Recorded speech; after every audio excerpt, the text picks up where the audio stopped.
बच्चों स्वागत है फिजिक्स इट्स इजी में। और हम लोग बात कर रहे हैं कक्षा 12 के अध्याय 3 पर विद्युत धारा का चुंबकीय प्रभाव। और इसमें वृत्ताकार कुंडली के द्वारा चुंबकीय क्षेत्र की तीव्रता का व्यंजक हम निकालने वाले हैं। तो इसके पूर्व के पार्ट में हम लोगों ने ये जान लिया है कि जब किसी चालक में विद्युत धारा प्रवाहित की जाती है तो उसके कारण से चुंबकीय क्षेत्र उत्पन्न होता है। अब चालक के विभिन्न आकार प्रकार के कारण से कितना चुंबकीय क्षेत्र उत्पन्न होता है, हम इसके व्यंजक की स्थापना कर रहे हैं। तो आज हम बात करने वाले हैं कि किसी वृत्ताकार कुंडली के कारण से कितना चुंबकीय क्षेत्र उत्पन्न होता है। तो सबसे पहले एक काम करते हैं कि किसी वृत्ताकार कुंडली के कारण से उसकी अक्ष पर स्थित किसी बिंदु पर चुंबकीय क्षेत्र की तीव्रता का मान ज्ञात करते हैं। तो आइए चित्र को देख लेते हैं। हम चित्र को पूरा करें पहले। यहाँ देखिए आपको एक कुंडली नज़र आ रही है। ये वृत्ताकार कुंडली है और वास्तव में इसका तल जो है वो इस बोर्ड के लंबवत है, इस प्रकार से है।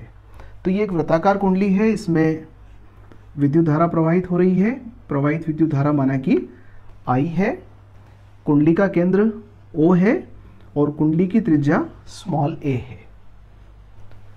कुंडली के केंद्र से x दूरी पर एक बिंदु P स्थित है और इस P बिंदु पर हमें चुंबकीय क्षेत्र की तीव्रता का मान ज्ञात करना है। हम एक काम करते हैं कि इस कुंडली पर एक सूक्ष्म लंबाई AB लेते हैं। इसकी लंबाई माना कि dl है। ये एक अल्पांश है, एक छोटा हिस्सा है कुंडली का, जिसके कारण से हम P बिंदु पर चुंबकीय क्षेत्र निकालते हैं। उसके बाद में उसको जनरलाइज करेंगे ताकि हमें संपूर्ण तीव्रता का मान ज्ञात हो जाए। तो जैसा कि बायो-सेवर्ट का नियम कहता है कि किसी अल्पांश के कारण से किसी बिंदु पर चुंबकीय क्षेत्र की तीव्रता हम निम्न सूत्र से व्यक्त करते हैं।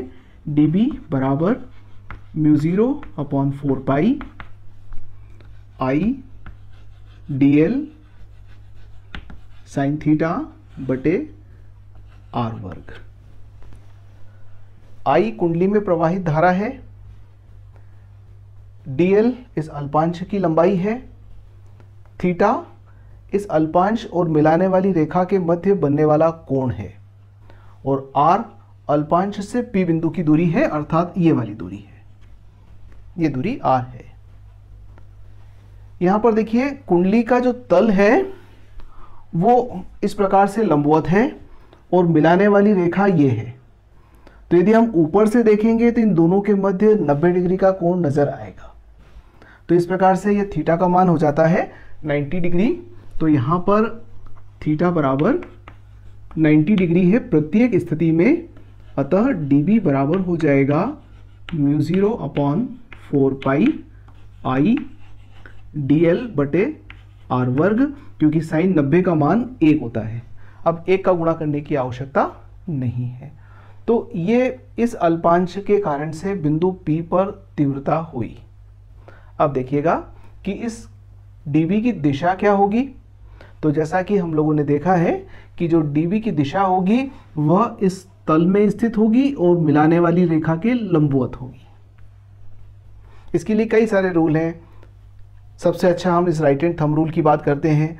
तो यदि कुंडली इस प्रकार से है और मिलाने वाली रेखा ये है तो यहाँ पर जो dB होगा वो इस दिशा में क्रियाशील होगा, इसके लंबवत दिशा होगी। हम एक काम करते हैं, इस dB को दो घटकों में विभाजित कर देते हैं। एक घटक अक्ष के लंबवत और एक घटक अक्ष के अनुदिश। माना कि ये वाला कोण फाई है, इस कोण को हम फाई से निरूपित करें तो ये वाला कोण 90 - फाई होगा और ये वाला कोण फिर से फाई हो जाएगा। तो ये वाला कोण हो गया हमारा फाई, ये कोण फाई है। अब यदि हम इस dB को वियोजित करते हैं तो ये वाला घटक हो जाएगा dB cos फाई और ये हो जाएगा dB sin फाई।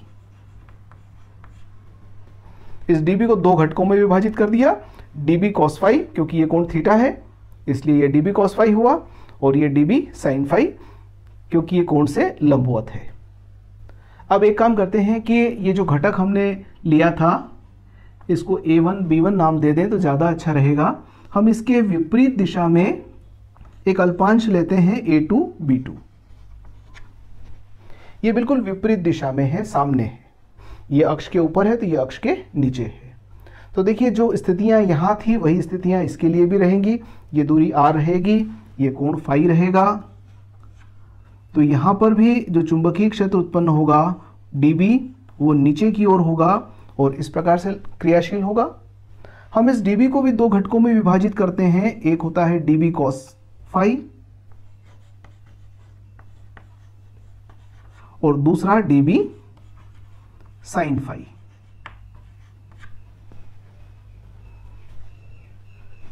अब आप यहां देखिएगा कि dB cos फाई ऊपर है, dB cos फाई नीचे है। दोनों समान और विपरीत दिशा में हैं, अतः एक दूसरे को निरस्त कर देंगे। अर्थात इस dB का एक घटक dB cos फाई निरस्त हो गया और बचा सिर्फ dB sin फाई है। इसी प्रकार से यदि हम इस घटक की बात करेंगे तो ये इसको निरस्त करेगा, इसकी बात करेंगे तो ये निरस्त करेगा, इसकी बात करेंगे तो यहाँ निरस्त होगा और इसकी बात करेंगे तो यहाँ पर निरस्त होगा। तो इस प्रकार से इस अक्ष के ऊपर की ओर जितने भी अल्पांश हैं उसके संगत नीचे एक अल्पांश होगा और वह इस cos फाई वाले घटक को निरस्त कर देगा। इसका मतलब यह हुआ कि यदि हम परिणामी तीव्रता की बात करें तो परिणामी तीव्रता B dB sin फाई के समाकलन के बराबर होगी। अर्थात इसका जब समाकलन करेंगे पूरी कुंडली के लिए तो हमें चुंबकीय क्षेत्र प्राप्त हो जाएगा। तो हम एक काम करते हैं कि dB का मान यहाँ रख देते हैं और समाकलन करके इसको हल करने का प्रयास करते हैं।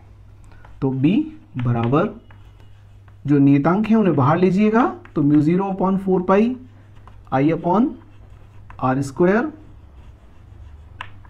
sin फाई और समाकलन के अंदर dl बचेगा।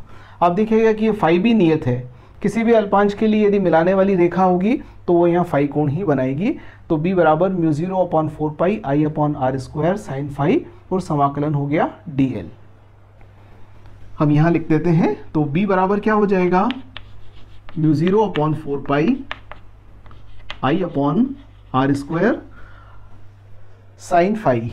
अगर ये कोण फाई है तो इसके सम्मुख ये वाली भुजा हुई लंब और ये हुई कर्ण, तो sin फाई बराबर हो जाएगा a/r। तो हम इसकी जगह पर sin फाई की जगह पर लिखना चाहेंगे a/r। और dl का अगर समाकलन करेंगे पूरी कुंडली के लिए तो रेखीय समाकलन है और इसका मान हो जाएगा 2 पाई a। a त्रिज्या है तो ये पूरी परिधि के बराबर होगा। अब आप इसको अरेंज कर लेंगे तो b का मान हमें प्राप्त हो जाएगा μ0/4 पाई 2 पाई I/a² बटे a की घात 3 r की घात 3 सॉरी a² बटे r की घात 3। r क्या है, ये कर्ण है। हम इस r को a² धन x² का वर्गमूल भी लिख सकते हैं।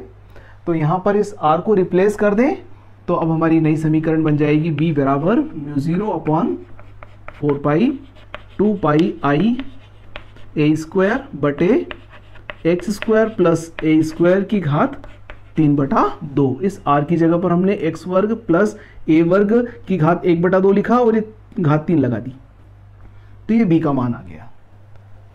तो एक फेरे के कारण से इतना चुंबकीय क्षेत्र उत्पन्न होगा और यदि फेरों की संख्या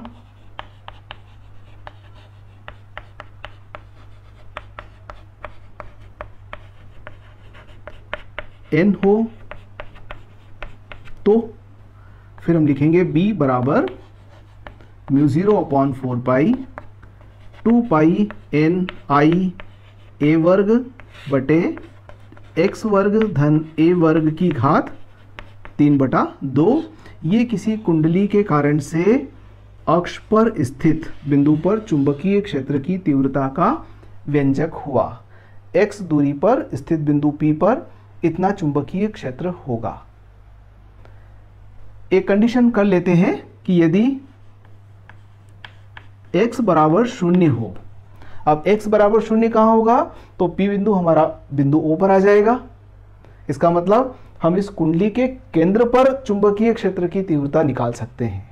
तो जब x का मान 0 रखेंगे तो ये b क्या होगा, b बराबर बी जीरो यानी कि केंद्र पर, ये जो जीरो है ये ओ को व्यक्त कर रहा है, अर्थात केंद्र पर चुंबकीय क्षेत्र की तीव्रता म्यू जीरो अपॉन 4 पाई 2 पाई एन आई, और देखिए x जीरो तो ये a वर्ग से ये वर्गमूल कट गया तो a की घात 3, 2 घात कट जाएगी तो a बच जाएगा।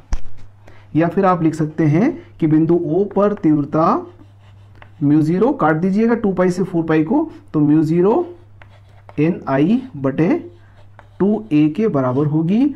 ये केंद्र पर चुंबकीय क्षेत्र की तीव्रता का व्यंजक आ गया कि इस कुंडली के केंद्र पर इतना चुंबकीय क्षेत्र उत्पन्न होगा। तो हमने बात की है कि किसी वृत्ताकार कुंडली की अक्ष पर चुंबकीय क्षेत्र कितना होगा, और यदि हम केंद्र की बात करें तो केंद्र पर चुंबकीय क्षेत्र की तीव्रता कितनी होगी। तो आज हम इतनी ही बात करते हैं, नेक्स्ट टाइम आगे बात करेंगे। धन्यवाद।